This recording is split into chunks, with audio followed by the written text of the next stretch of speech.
Welcome to a very special episode of CPAC Live.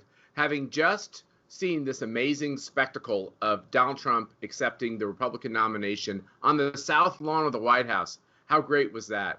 Replete with fireworks, huge banners on the South Lawn, and the fake news watching it, and literally their heads were exploding. One of the terrible, tragic parts of what's going on in our politics, however, was the disgraceful and disgusting violence and intimidation that occurred all around the White House. And we were able to witness as we left the White House last night.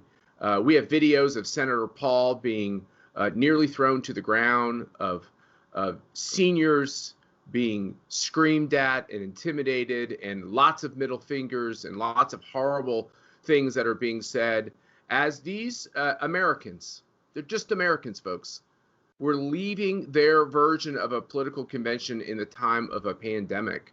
What the left and what the socialists intend to do is to scare them and to scare you. And what socialists do very well is try to spin and gloss over what's actually happening. So the propaganda arms of this new socialist party, CNN and MSNBC, took to the airwaves to say that Donald Trump sounded like a dictator and that his speech was replete with all these lies. We watched the CNN fact checker on the return back to our house from the speech. It was one of the most repugnant things I've ever seen. The fact checker literally lying and spinning Joe Biden and the socialists as he did analysis, on the president's speech. And we're on to you. We know what you're doing. We know that you're coordinating thugs and bullies in the streets to try to make good Americans feel like there's something wrong with supporting Donald Trump. And we're on to you. And I think the American people are on to you. And when we hear the widows of these fallen police officers who've been killed by the violence of Black Lives Matter Incorporated and Antifa and these other people who are pursuing violence in our streets, and then when we hear from the victims of the failed socialist policies of Barack Obama and Joe Biden, it really connects to the American people. And we have a great show for you today. We're going to be joined by David Drucker from the Washington Examiner, who always gives a straight down the middle analysis of what's happening. And he'll talk to us about both the conventions. We're also joined by a great congressional candidate, Matt Mowers, who's running in the 1st District of New Hampshire. He is one of these candidates that if we can win in districts like Matt Mowers in New Hampshire 1, we will get that majority back in the House. And I don't know if we're to the point where we can say we're going to get it, but I'll tell you one thing, we're getting very close and we're starting to make the Democrats nervous. But I have the best guest in the world to start off the show. And this was my date last night to the speech. Actually, I was her date, but my wife, Mercedes, who has this big fancy title with the campaign. How you doing this morning, sweetheart? Hi, honey. Great to see you. I mean, we're seeing each other virtually. I feel like it's like the Democrat convention, as you said, where everything was on Zoom. So there you go. But it's so I great, said it was great to be with you. the Zoom and Doom convention. Yeah, I've been using your line. I have to say I've taken it. So you're right. It was the Doom and Zoom convention compared to what we saw this past week, and especially last night. It was just so inspirational. All these stories of everyday Americans who have been impacted by the president's policy, showing his agenda of promises made, promises kept. I mean, I got to tell you, I really felt it wasn't just the RNC convention. It was America's convention. And I get goosebumps just thinking about it.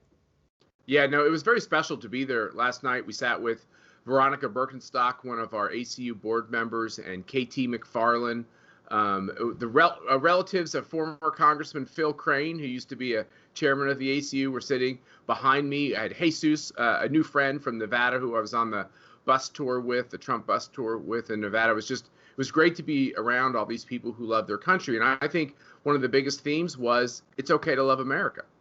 Well, it's not just okay to love America. We owe so much to this country because it is the greatest country in the world. And the mere fact is that we are on the front lines. All of you are on the front lines in saving America, because when you look at the contrast of what the Democrats are offering, It's just insane. I mean, the president said it right when the Democrats decide to take out the words "under God" in the Pledge of Allegiance.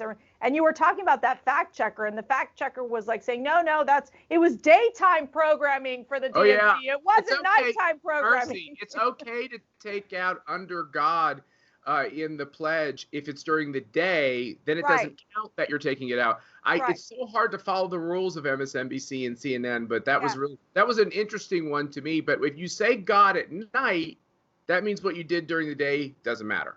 That's right. And I was reading the tweet from Joy Reid last night where she basically made this comment where she compared the president to Fidel Castro because it was viewed more like as a monarch or for that long acceptance speech and that family. And I found that to be so disgraceful because, there's something about this president where he understands how his role right now in history. He understands what's at stake. And what he knows is that it is about freedoms and our dignity as individuals. And I think that that's so in contrast with what Joe Reid was saying from MSNBC, basically comparing him to Fidel Castro, someone who overtook the country, someone who basically led to human rights abuses, as my father, who suffered under that regime, was thrown into jail for standing up for his freedoms. And there you have literally Joy Reid is clueless on anything dealing with Fidel Castro and the communist regime. It was disgraceful. Yeah, it was disgraceful. And, as we saw the violence and the intimidation as we left the White House, you and I happened to get on a bus that was in a secure area. They were nice enough to allow us to get on that bus.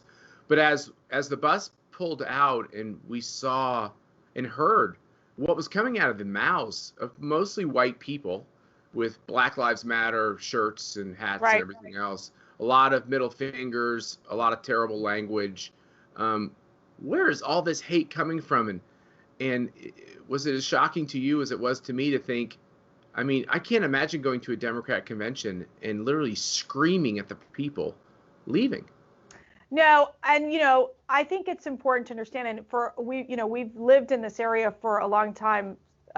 There's a lot of good and bad that comes with living in this area, but you can't recognize Washington, D.C. anymore. They boarded up a bunch of these shopping areas around the city because they're so worried about looters because they're having the March on Washington today and through the weekend. They were boarding up. They had just boarded up a lot of this boarding had been taken down.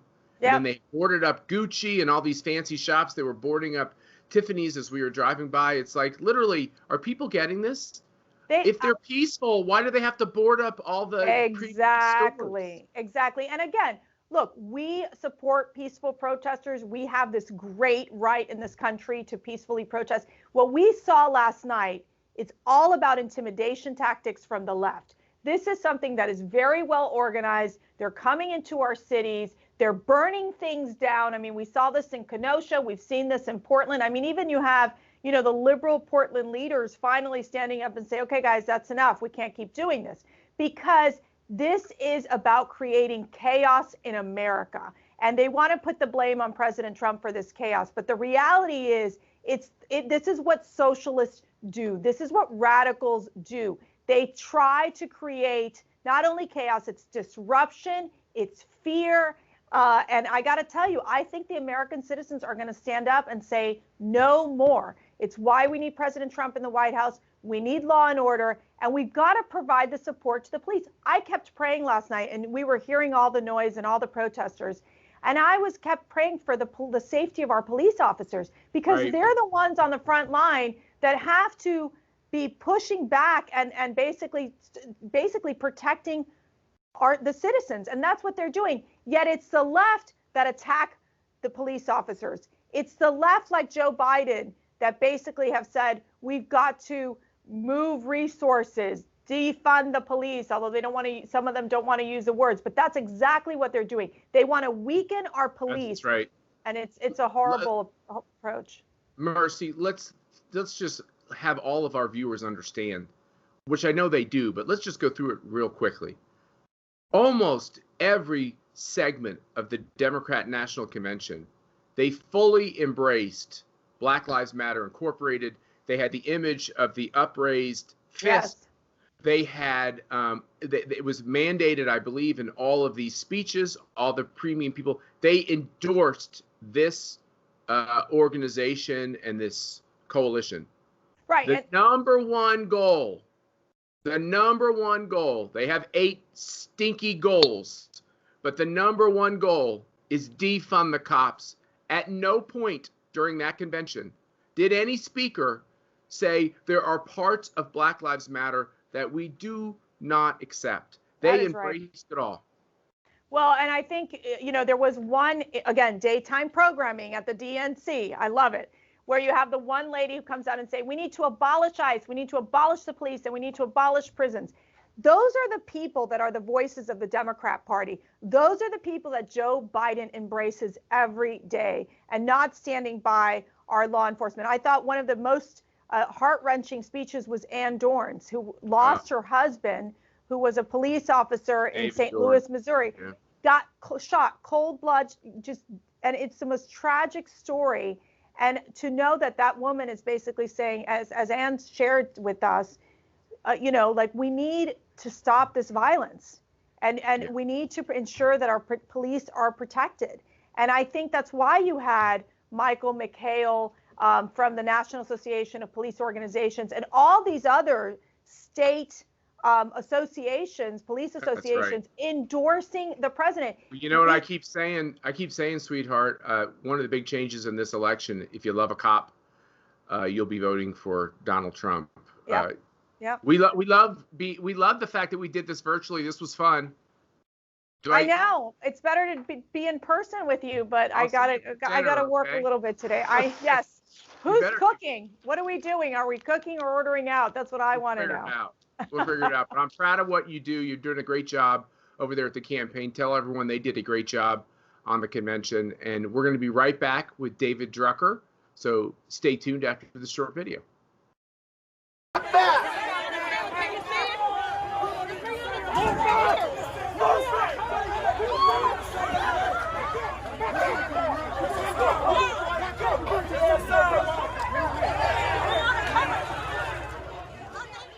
I'm really privileged and happy to have a guest with us, someone I consider insightful, a clear-eyed analyst on politics in this country, David Drucker, who's a senior correspondent with the Washington Examiner. David, we have disturbed you from your time at the beach where you're working hard.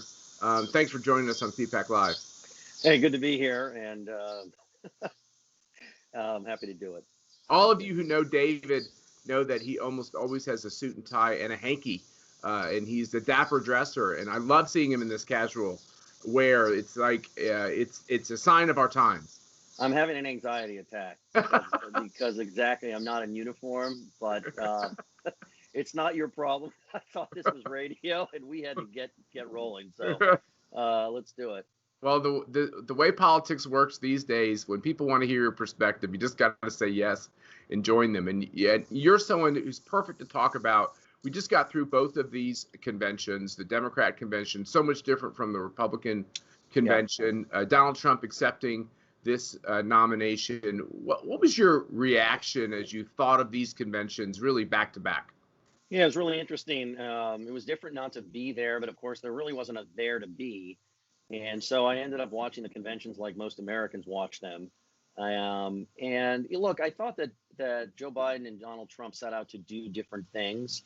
There's an argument always about whether what they're trying to accomplish is the best thing to do strategically.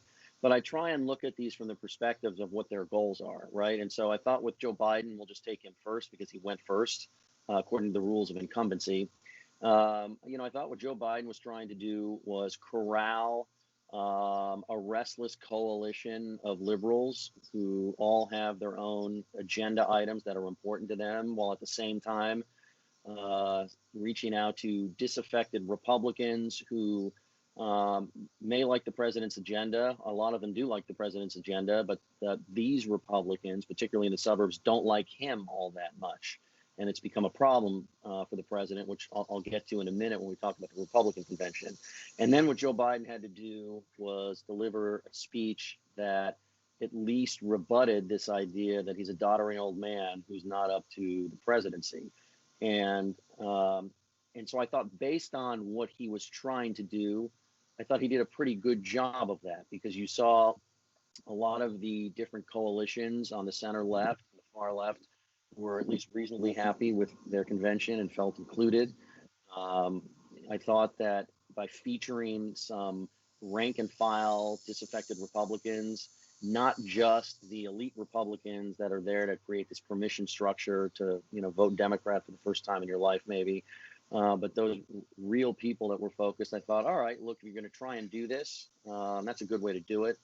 And I thought that, although you can criticize Joe Biden for not being more substantive on policy in his acceptance speech and actually throughout that week, and that may have been an error, by the way, I think that they were trying to present a theme that Joe Biden's normalcy and attachment to politics for all of these years is exactly what you want after 4 years of disruption from an atypical, unconventional candidate who shakes things up. That during a time of COVID and civil unrest, that you want somebody who's just going to tone it down a little and not, and maybe take us back to those, we like to joke in America, things are so good, I don't have to vote.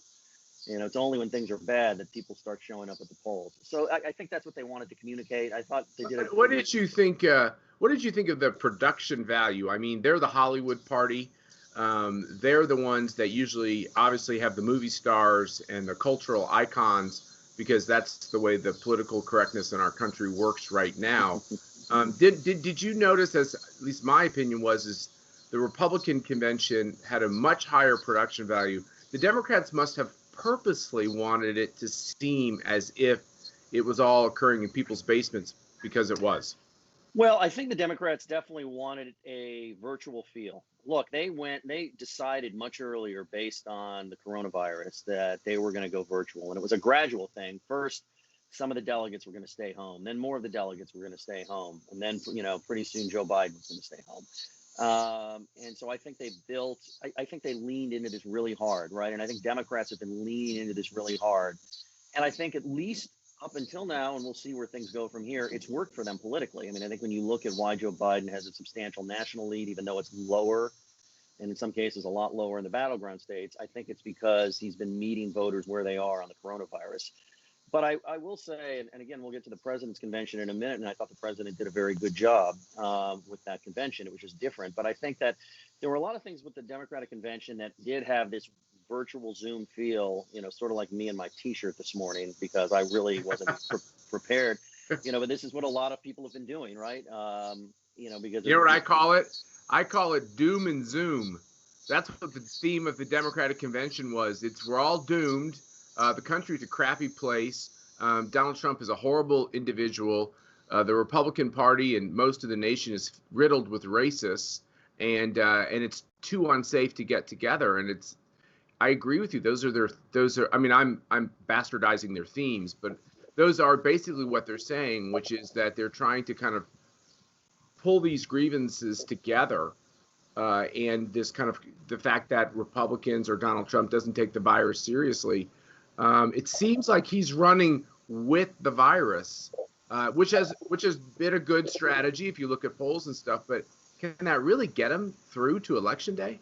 Yeah, it can, but it sort of depends on what happens with the virus over the last 2 months of the campaign, or 2.5 months, and how people feel about it. I mean, look, I do think the virus has been a vulnerability for Trump. I mean, if you look at swing voters in swing states, I mean, I think it's a huge vulnerability for him. Doesn't mean it will continue to be, but I think it has. I mean, look, it's always tricky, right? Because when you're the out party, you're not going to upend the incumbent. And this is true when you're a challenger running against any incumbent in a federal race. You can't say that they're doing such a great job and they're such a great guy, but look, vote for me because I'm different, or, maybe it's time to make a change. I mean, you in a sense have to make a case that things are pretty bad, because, why wouldn't you keep the incumbent in place if he's doing a good job or he's not a bad guy? Now, you have to leaven it with a positive agenda. And I do think it's very important to always talk about America as an essentially good country with essentially good people, even if it's imperfect and needs to be fixed, because not all of its people are acting the way David, they should. David, isn't that where Hillary got into a little bit of trouble? I mean, I know she doesn't like people like me too. She's not too fond of us, but to call us deplorable, a lot of Right. Americans who are watching that say, well, wait a minute, I can disagree with someone. It doesn't mean that, they're a horrible, evil person. Yes, that was a huge problem. And also because she just didn't have the kind of political personality that allowed her to pull something like that off. I mean, I could think of a Bill Clinton or Ronald Reagan in my lifetime, and other politicians I've covered at the federal level, or not necessarily covered because I was too young, but observed, who are just really good at saying negative things in a way that sounds like you're doing it to be positive. And by the way, I'll say it's one of the reasons why I thought the key moment for Biden in his acceptance speech was when he said that America is a good country with good people, but we need to fix things. And he can always return to that if he's accused of basically saying, the country's not worth saving, and say, no, that's not what I said. Now, obviously, Republican voters are going to look at this a lot differently. Grassroots conservatives are going to look at this differently. But I thought Biden did a good job of trying to corral a restless party, reach out to disaffected Republicans, and presenting himself as a healer. So then we move into the Republican convention, and I think the president had different goals. I mean, obviously, he's not going to win re-election if he says everything's horrible. And here's the challenge, right, as an incumbent. And, I saw this, covering the Republican Party in 2006 and 2008 when they lost a lot of seats and lost the presidential election. You can't go to voters and say, keep us in power because everything's great if they don't think everything's great. On the other hand, the challenge is if you say, you're right, I mean, I'm as bad as you think I am, everything's as bad as you think it is, they're going to be like, good, that's why I'm going to vote for the other guy. So you have to kind of thread this needle of, I know things are tough, but I'm actually the best person to get us to the other side of this. But I want to acknowledge things are tough, but I want to now tell you all the good things we're doing to get us where you want to go. And so I think that's part of what the president was doing this week. I also think, Matt, and I didn't know this after night one, but it was clear to me after night three that a major goal of this convention was to address a vulnerability the president has with voters, particularly women, particularly suburban voters, but many voters who think the president's agenda is at least pretty good, if not great, but that he's a jerk and that he doesn't conduct himself in a way that they want to see a president conduct himself. Yeah, no, this is definitely something that I think is well understood with people who are advocating for the president, which is never before have Republicans and conservatives been so unified behind their nominee. So he's done a very good job with a high percentage, 95% plus of Republicans. When his numbers have come down, it's when a portion of those Republicans have what I like to say put him in timeout. But you're right, there's this subsection of the electorate that benefited from his economic policies. They weren't big fans in the end of what Obama did to the country, but they don't fully embrace everything about Trump. And that is where this race sits. Who wins those voters? Yeah, correct. And that's why, I wrote about this the other day. You saw speech after speech with sort of a twin message of he's a lot nicer than you think. He's a lot more empathetic and caring than you think. But even if you don't quite believe me as I testify to his character, the only reason he gets so blustery is because he's so passionate about delivering for you and delivering things that you want. All right. So it was he cares, but even if he doesn't seem like he cares, it's just because he just won't take no for an answer. And if that means, knocking down a couple of China shops, he's going to do that. Literally a China shop. The two things I thought were interesting in the theme in his speech and also the speeches around it, and I would love to get your reaction to this. Number one, you're talking about the fact that he's blustery or that he fights hard, and they put it within the context because he had to come and take on this ruling class, this elite class in D.C., which I do think is accurate, and they were mad about how rough he was with them. The second theme I thought that was very interesting was the most full-throated and the most time given to this idea that unborn life deserves respect in our society. We have always avoided that at our conventions, always afraid that it turns off pro-choice female voters. And this convention did exactly the opposite. On those two themes, did that take you aback too? Not necessarily, because I think what the president's the campaign strategy has been twofold. It's been to juice the sector of the vote that we will think of as the president's base. But, I'll explain it this way. Almost a year ago, I interviewed the president in the Oval Office, and he said to me, my base is a lot bigger than people think. And over time, what I think, what I realized that means is I think that the campaign looks at voters who would vote for the president if they would only show up. And they looked at the numbers in 2016 and decided and believe that there are a lot more of those voters that are there for the picking. And I think they've decided it's just a better strategy. It's a strategy the president's more comfortable with. And so they've leaned into this idea that it's not just about the base, it's about adding to the base with the same kind of voter. So if that is your strategy, and then at the same time, of course, they're trying to, eat into Biden's advantage with independents, bring some of the suburban voters home. Donald Trump won the suburban vote 4 years ago. He won 4 years ago because he was able to keep the traditional part of the Republican coalition that was skeptical of him for all sorts of reasons, but Hillary Clinton was just a no-go zone. So I'm not surprised that they leaned into a sort of base-heavy messaging strategy while also trying to soften or put his rough edges in context. So you try and juice the base with voters that didn't show up in 2016 but would vote for Trump if they did. And you try and eat into Biden's advantage with suburban voters and independents, and you can recreate a victory. And so that didn't surprise me. And I thought from that perspective, that's what they were trying to accomplish. And there were a lot of really good speeches that did that. And, from a production... Go ahead. From a production value standpoint, I thought it was well done, especially on the fly. I thought the vignettes with the president in the White House interacting with people were at least pretty good. Some of them were better than others, but the point is I thought it played well. I agree. It was a different tactic too, right? There were a lot more testimonial speeches than the Democrats offered. It was just a different choice. But the visuals were good. The visuals. Let me ask this, David. As we kind of summarize, having gone through both of these conventions, with what all people who love politics get asked, it's kind of like who's going to win the game on Sunday. If any of us are going to be watching those games on Sunday, I'll probably be watching games on Saturday, if that can go down. But the question is this: where are the polls going to go after we've gone through these two conventions? I looked at what happened in the middle of or at the tail end of the Democratic convention, and it seemed like the Biden numbers were already softening. He wasn't going to get this big bounce. He had already gotten the bounce that he possibly could get because of all these traumas we've had in the country, including race riots. What do you think is going to happen next week as we look at polls? Will this race tighten or will it stay where it is? Well, look, I'll say a couple of things. If I knew the answer to that, I wouldn't need the polls. But that's right. And you'd be a rich man. I would be very wealthy. Look, I think that when you're a candidate ahead and you're 50% in a polarized, divided country, it's hard to get a bounce because, I mean, if any of these candidates can win with 50% of the national vote, that'll really be something.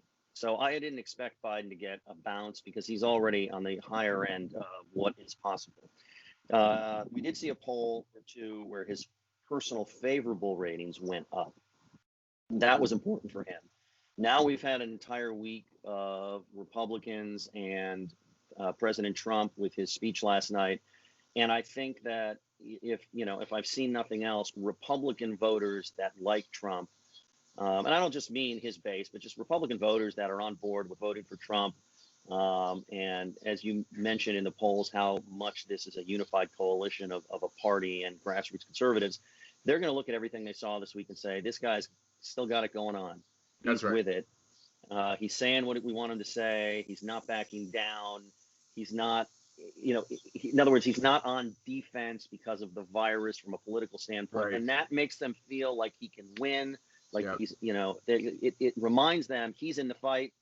I'm definitely in the fight. And I've seen this just with people that in May, June, and July, and this is where Twitter can be useful, were really concerned that this race was going to get out of hand for Trump. So when you keep your team believing, that is huge. Big. That's why these conventions are so important. David Drucker, we really appreciate you joining us today. We appreciate your analysis on both these conventions. You call it straight, but I do think you're right that I know for Republicans and conservatives, the convention did the most important thing. It unified us even more. And the second thing that I think happened is they were able to put Donald Trump in a light that gives these voters that are still undecided. It's a small percentage, but there are voters who are still undecided, but like him or want to like him. The reasons why they should go ahead and pull that lever. We appreciate you joining us. Keep writing those great columns for the Washington Examiner, and we hope to talk to you again soon.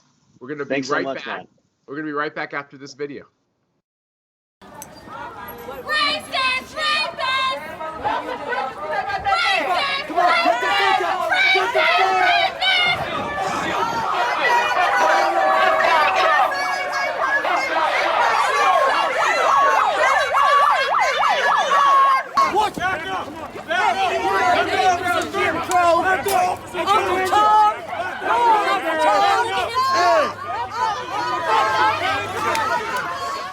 We're now joined by Matt Mowers, who is a former official from the Trump administration who's running for Congress in New Hampshire's 1st District.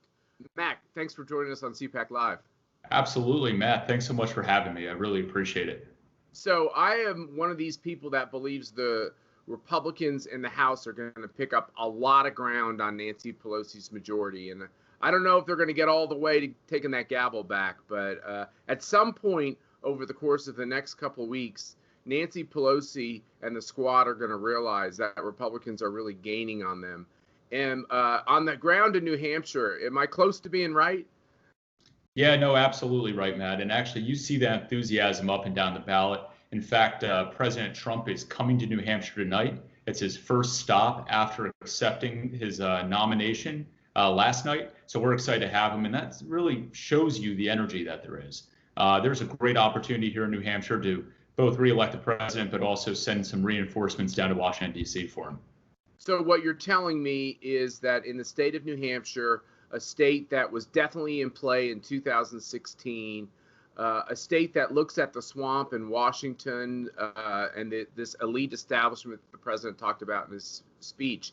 And sometimes the people of New Hampshire say not so much of all that, right? That's right. I mean, we're the live free or die state.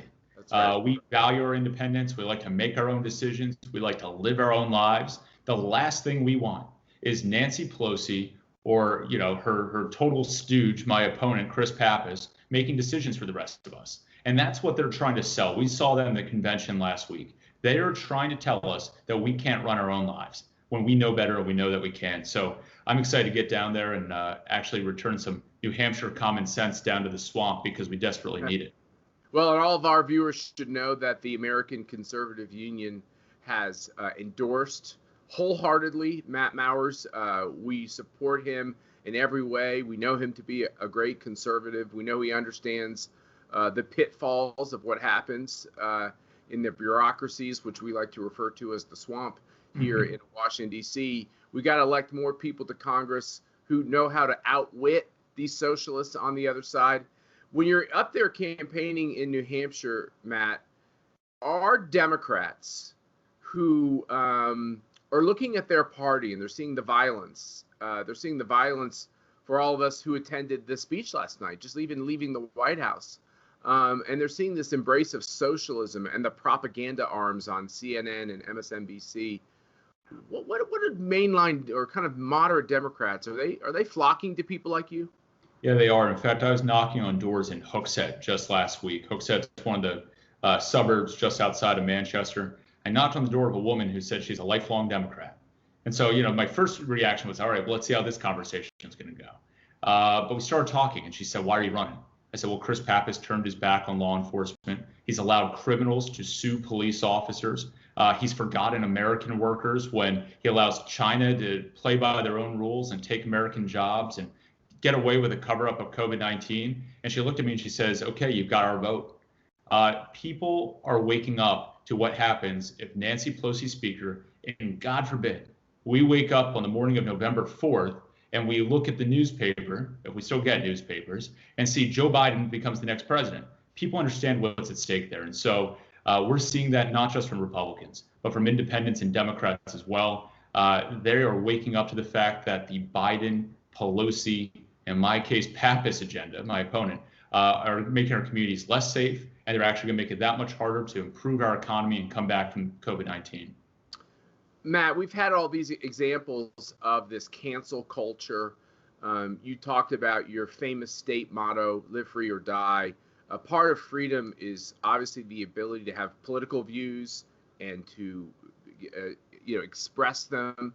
And what we see in our society is people who have conservative views or pro-America views, pro-cop views, they're silenced. I would assume this is another theme for voters in New Hampshire that they're really repulsed by.